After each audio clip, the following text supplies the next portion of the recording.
In this video, I'm gonna tell you the 3 main solutions for improving your English in terms of speaking. But I couldn't really speak when it really is situation to speak and speak to others or speak in front of others. So the first solution, speak as many times as you can. And if you don't have anyone to speak, you can even talk to yourself. Record yourself on your phone and afterwards, and then if you could listen to it afterwards, so that you can be self-aware and analyze where you can improve.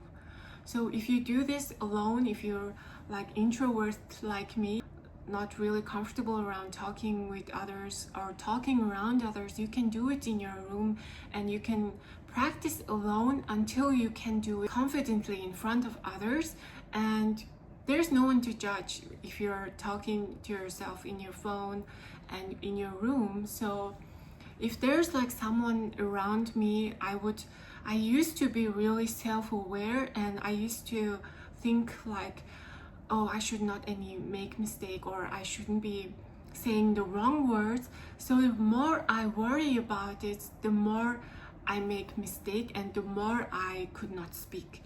So you have to really shake off all the embarrassment and shake off all the insecurities in terms of speaking, so that you can improve your speaking and actually communicate with others. Then if you practice enough, then it's no longer that embarrassing talking in front of other people. I think most of my limiting beliefs, especially I'm introverted, and I used to be also shy. That was the most setback from learning language. So if you keep practicing, develop that base confidence, then you can speak confidently in front of other people. Come up with as many questions as possible. There is only a few sentences that people use when communicating with others. So if you know these sentences, then you can, if you memorize them, so then you can keep talking when talking with other people, can get better and you can develop from them. When you're talking to someone, it's important to let the conversation keep going. So in order to do that, it's good to know which questions are mostly asked, and if you could memorize that, then you can keep having long conversations with people and improve from there. So I put some sentence examples here.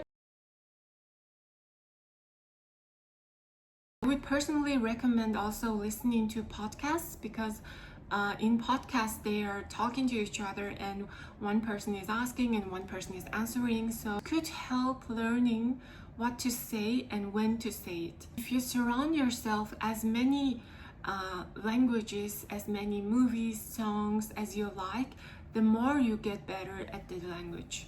More it will be easy to memorize. I watch Korean movies all the time, and I don't know how to write one Korean word, but I literally understand when someone like speaking in Korean, I would just understand what they mean. So I watch Korean dramas within English subtitles, right? The title is in English and the movie is Korean. So I'm learning Korean passively through English language. So I'm also reading the subtitles in English, so this is helping me with improving my English. So speaking and listening is two completely different. Speaking and listening is two completely different skills. So if you could improve them separately, then you can achieve good results.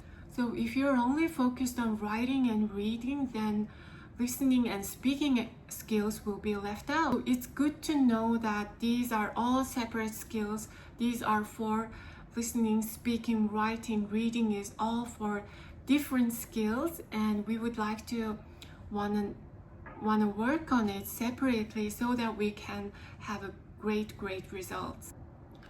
So I actually think in English now. So also my partner, he also speaks English, and it's both our second language. And at first it seemed uncomfortable at first, but then we just speak to each other. We just speak to each other in English now, and I think someone to talk in English nearby, then it can also help you with your speaking abilities.